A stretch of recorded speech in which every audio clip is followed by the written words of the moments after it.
Welcome to the Metaphorosis magazine podcast, your home for beautifully made speculative fiction. The magazine is edited by B. Morris Allen, and I'm your host, Matt Gomez. This week's story is Choice by Tomas Marcantonio. Tomas Marcantonio is a fiction and travel writer from Brighton, England. His work has appeared in places such as Storgy, Twist in Time, and Lucent Dreaming. Tomas is currently based in Busan, South Korea, where he splits his time between writing, teaching, and getting lost in neon-lit backstreets. Find him on Twitter at TJ Marcantonio. Let's jump in. The giant apartment complex was unfinished, like almost everything else in Pyongyang. It loomed over the city, a gray oval-shaped mass rising like a fungal growth on the bank of the Taedong River, swarming with half-lived lives. The western side was wall-less, held together with sagging electrical wires and iron bones stripped of their skin. Multitudes of drones hovered outside windows, transporting deliveries or simply spying, like mechanical wasps searching for a nectar that no longer existed. The air inside the elevator was thick and sour, with a pervading stench of rotten eggs. A dead rat lay in one corner, the toes of its pink feet bent pathetically into its body. Sora couldn't drag her eyes from it as they ascended, the elevator shuddering and groaning at intervals. "I hate this city," Gyuri said, digging her hands into the pockets of her trench coat. "Reunification was the worst thing that could have happened to this damn country." She looked to her superior. "I keep forgetting. You voted for it, didn't you?" Sora kept her eyes on the dead creature next to Gyuri's foot. "We thought it was the most humane thing to do," she said carefully. They were passing the 80th floor, and she felt the pressure building in her ears. She swallowed to equalize it. "Yeah. Well, maybe sometimes it's best just to cut the dead weight loose. Imagine how the South would look now if we hadn't blown our money on this wasteland." Sora said nothing. Gyuri was too young to remember how it was. She never saw the horrors that came with the first nuclear missiles. The war was over as soon as it had begun. When the doors jerked open on the 112th floor, Gyuri used her foot to drag the rat corpse into the dark corridor. "Now we won't have to look at it on the way down," she said, rolling it onto its back. The corridor was low-ceilinged and narrow, flanked by steel apartment doors. Black bags of waste were corded by swarms of flies, and a communal bathroom leaked yellow light and a fetid smell. Sora led the way, stopping at the final door on the right. "This one," she said. Gyuri checked the engraved number and knocked. A moment later, the door opened inwards just a fraction, enough to reveal a suspicious eye and a silver chain. A TV was blaring behind it. "What do you want?"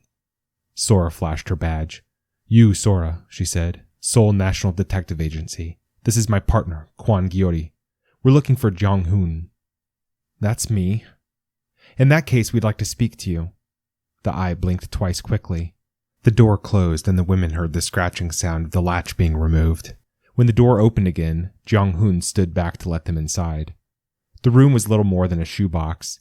The walls were gray concrete, decorated only by blotches of blood forming purple halos around the flattened, mangled bodies of mosquitoes. A mattress was folded in one corner, a pile of clothes strewn on top. An ancient Samsung TV took up a quarter of the room. Jong-hoon shoved his clothes to one side and sat cross-legged on the mattress, gesturing for the women to take seats on the lino floor. Sora tried not to inhale through her nose. The window was closed, and Sora guessed from the intense smell of body odor that it had been closed for a long time. "Would you mind turning the TV off?" Hoon furrowed his brows briefly before reaching for the bulky remote at his side. He pointed it at the screen, pausing with his finger over the power button. A man in a white coat was describing the benefits of a new respirator. A map behind him showed a yellow cloud moving from the great landmass of China to the Korean peninsula. Hoon turned off the TV and a sudden heavy silence filled the room. "What's this about?" Hoon asked. The window allowed a shaft of dusk light to fall across his coarse-looking crew cut. He had a wide nose and a prominent forehead, and one of his ears stuck out more than the other. "Have you ever heard of a Seoul-based company from the 2030s that went by the name of Choice?" Sora asked. Hoon shook his head. "Choice was one of several private companies that performed surgical abortions in the 30s and 40s, Sora went on. However, the staff of Choice didn't believe in abortions at all. In fact, they were staunchly pro-life." Hoon watched her without expression. In the years following reunification, birth rates on the peninsula were lower than ever, and one of Choice's goals was to find a solution to the rapidly aging population of the new republic. They were sponsored by certain high-ranking officials to use artificial wombs to keep aborted fetuses alive, all without the mother's knowledge. Once the babies reached the end of their gestation period, they were taken to orphanages and eventually fostered around the country, often to families here in the north, where birth rates were lowest. Hoon scratched behind his ear. Gyuri watched him intently, drumming her fingers lightly on the floor. Of course, Sora said. Once these activities were exposed years later, choice was shut down, and everyone involved was arrested, with many facing lengthy prison sentences. Hoon shrugged. And what does all that have to do with me? Sora tucked her bob behind her ears and glanced at her partner. How was your relationship with Mr. and Mrs. Young? Gyuri asked. The people who brought you up. It was the first time the younger woman had spoken, and Hoon's eyes lingered on her silky black hair, then on her pale, youthful face. It was a face that could have been pretty, the men in the office often reminded her, if it hadn't worn a perpetually disgruntled expression. Hoon shrugged again. They were just parents. They left me enough money to get by after they died. They weren't your real parents, Hoon. That's what we're trying to tell you. Sora winced inwardly, but was grateful for her partner's candor. So what? Hoon said, fingering the lobe of his protruding ear. You're telling me I was one of these aborted babies? I was born in a lab? Sora nodded slowly. At 15 weeks, you were transferred to a sophisticated artificial womb, where you were provided with the necessary nutrients and conditions to keep you alive. Hoon pulled himself slowly to his feet and turned to the window. Sora and Gyuri exchanged a glance behind his back. Gyuri reached questioningly for the stun gun on her belt, but Sora shook her head. So are you hooking me up with my real parents or something? Hoon asked, turning around. Is that what this is? You saw our badges, Hoon, Gyuri said. We're not some charity. Setting you up for a reunion isn't our priority. Hoon fixed the young woman with a penetrating stare. Then what is your priority? Sora raised a hand to quiet her partner. The aborted babies, she began falteringly. At first they appeared to show no signs of ill adjustment. At a young age they were often quieter, more detached, but that's not uncommon in adopted children anyway. However, recent studies have revealed changes, usually when the subjects reach their mid to late teens. On average, subjects of the choice births show significantly lower levels of empathy than natural-born people of the same age. They are also far more likely to commit crimes. Violent crimes. Sora watched for the boy's reaction. You've had a few run-ins with the law, haven't you, Hoon? I've never killed anyone. No, we know you haven't, Sora said. You might be a danger to society, Gyuri cut in. Sora closed her eyes and pinched the bridge of her nose. That's what we're trying to tell you, all right? Sooner or later, all the subjects start going off the rails, and we're going to put you somewhere safe and run some tests until we're sure you're not going to go the same way. Got it? Sora took a deep breath. We believe these aspects of your personality may have been due to the supplements you were given in the artificial womb. Yeah, Gyuri said, and the fact that you spent more than half your gestation period inside a fish tank instead of the body of a loving mother. For a moment, Hoon said nothing. He stared at Gyuri before turning back to the window. Gyuri, Sora said, would you mind waiting outside? Gyuri muttered something as she stood and exited, closing the door forcibly behind her. For a moment, Sora sat in silence, watching the back of Hoon's head. Are they still alive? He asked. Who? My parents. My real parents. Are they still alive? Sora peered at the flexible display strapped to her forearm. She swiped through the case files and skimmed the brief on Hoon's parents. Your mother is alive, yes. In Pyongyang, as it happens. According to the documents she signed at the time of the abortion, she didn't know the identity of your father. She cited the reason for the abortion as, can I see her? Our job is to take you directly to the institution in Seoul for tests, Sora said. It's a safe environment. I just want to see her once, Hoon said. And for the first time, Sora heard a note of anxiety in his voice. Once, before I go. Please, I want to see my mother. Sora looked searchingly into the young man's eyes.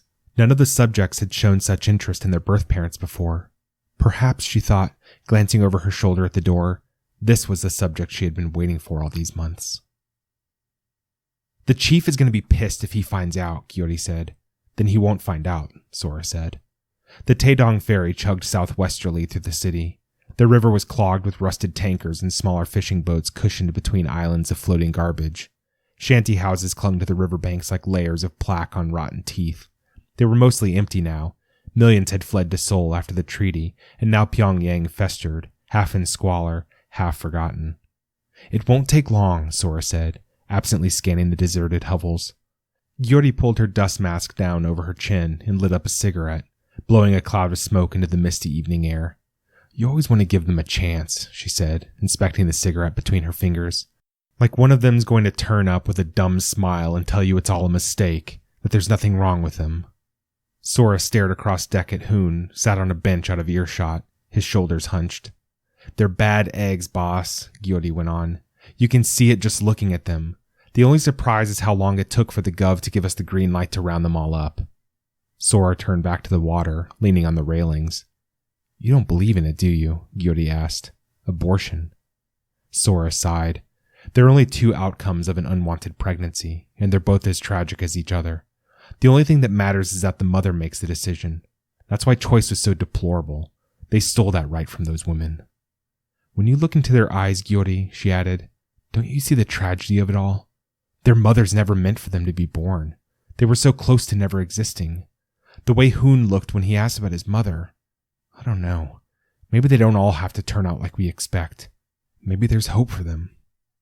Gyuri dropped her cigarette to the floor and crushed it under her shoe. "Still," she said, replacing her dust mask, "you'll be in deep shit if they find out. The mother knows we're on the way. She's one of the minority. Most of them didn't want to know when the news broke. Imagine finding out that the child you aborted had lived on." Gyuri shrugged and brushed her hair behind one ear as the ferry approached the city center. Skyscrapers pierced the sky around the crumbling remains of Juche Tower, some crowned with redundant cranes, others dotted with amber windows, the refuge of after-hours office workers desperately shackling themselves to their jobs. The network of back alleys behind the dock bustled with street food smoke and the sorry exhausts of ancient scooters. "Let's get this done quick then," Gyuri said, "before we're both out of a job." The boarding house was in a dilapidated building above a rowdy bar that served homebrewed makgeolli and greasy pejong. Sora led the way through the wood-paneled bar, stepping carefully past a red-faced man on the stairs, bald, wrinkled, and weeping quietly. Hoon's mother's room was at the end of the third-floor corridor, and she opened the door almost as soon as Sora's knuckles were done rapping on it. She was close to Sora's age, somewhere in her mid-30s, though she looked older. Short and slight, she had a careworn, mousy expression and stringy hair that looked as though it hadn't been washed in days. "Miss Han," Sora said, flashing her badge. "You, Sora. We spoke on the phone?" Hoon's mother opened the door wider. "Is he here?" "He is," Sora said, stepping aside to let Hoon through. There was no great embrace as Hoon met his mother for the first time. Her eyes filled instantly with tears, but she struggled to look directly at her son. She squinted and inclined her head slightly, as though he were an especially bright light. Sora and Gyuri followed them inside the modest room, uncluttered and half clean. "We can only give you 5 minutes," Sora said. "This is quite against regulations." Hoon's mother nodded meekly, wringing her hands. She showed Sora and Gyuri onto the veranda and closed the door behind them. Sora pulled up her dust mask while the younger woman lit a cigarette. "I don't want to hear it," Sora said. "Whatever you say, boss. I just want to get this done and get back to Seoul. Who are we after next, anyway?" Sora swiped at the monitor on her forearm and scanned the assignments folder. "Well, who is it?" Sora shook her head. She had known this day would come eventually, that she wouldn't be able to protect her partner forever. "What's wrong? We're not in Pyongyang again, are we?" "The system's down," Sora said, swiping the screen off. "I'll check again later." Sora felt Gyuri's gaze on her as she regarded the smoky, blinking neon parade of Pyongyang's back streets. A stray dog with 3 legs stopped outside the back door of the bar to piss on a pile of black sacks. Gyuri's eyes didn't leave Sora's face, and the stare seemed to gain in intensity with each passing second, like a branding iron being held to her cheek. "Maybe we should give them a couple more minutes," Sora said, nodding over her shoulder. Her partner, ignoring her, flicked her cigarette over the railing and pushed the door open into the apartment. Gyuri froze in the doorway, and Sora had to push her aside to see within. Hoon was on his knees on the floor, his mother's head cradled in his hands, her hair between his fingers. "Hoon," Sora whispered. "What have you done?" Hoon dropped his mother's head to the floor, her body limp, her neck clearly broken. 18 years ago she tried to kill me, he said, his voice empty of emotion. Now we're even. He stood, wiping the palms of his hands against his legs. "I'm ready to go to the institution now," he said, holding his hands out before him. Gyuri returned to the veranda to call headquarters. Sora found a bed sheet and spread it over the body of Hoon's mother. Hoon was sat next to her body, his hands cuffed and his legs crossed beneath him. Sora knew she would lose her badge. She might even face manslaughter charges for gross negligence. It hardly mattered. She'd always known it would come to this, ever since she located Gyuri and recruited her. She doesn't know, does she? Hoon said, looking up at her morosely. Who? Sora asked. Your partner. How old is she? Sora stared down at the boy. 18. The same as you. You must have been young. Sora said nothing. Hoon nodded. I'm guessing your bosses don't know about her either. Sora shook her head. You don't want her to turn out like me. I get it. But what if she doesn't? What if she lives a normal life? Are you going to tell her that you had her aborted? I never imagined, Sora began, but the words caught in her throat. I thought you might be the one to change everything. That if you showed forgiveness, empathy, then Gyuri... The smile that formed on Hoon's lips was almost sinister in its simplicity. If it's really like you said, they'll take it into account, won't they? When they sentence me? The supplements you mentioned, the gestation tanks? That's the reason, isn't it? For everything in here? He tapped his temple with a finger. I mean, it's not me. It wasn't my choice. Sora considered him. No, it wasn't his choice. It wasn't his mother's choice either. Hoon gazed at his cuffed hands, his palms open, as though trying to measure something. 15 weeks, he said, almost to himself. Is there a heartbeat at 15 weeks? Sora stared at the space between his hands and nodded. Gyuri re-entered the room. They'll be here in 10. Kneeling, she pulled the sheet down and looked into the dead woman's face. I wonder what she felt after they took the baby from her. I wonder if she ever regretted it. What does it matter? Hoon said in his expressionless voice. She regretted it, Sora said, her voice shaking. But what would you have done? Maybe she was poor. Maybe she was too young. Maybe the father was a faceless man who forced himself on her. What would you have done, Gyuri, if it were you? Gyuri glanced at Hoon. He returned her gaze with his flat, impassive stare. Gyuri rubbed her face and closed her eyes for what seemed like hours. When they opened, Sora expected to see tears gathered on her lashes, but there were none. Gyuri stood gingerly, her eyes fixed on the face of Hoon's dead mother. She advanced slowly on Sora, who was blinking away tears, her hand hovering close to her belt. That was Choice by Tomas Marcantonio. Thanks for listening. If you'd like to read or listen to more speculative fiction, visit us online at magazine.metaphorosis.com or on Twitter @MetaphorisisMag.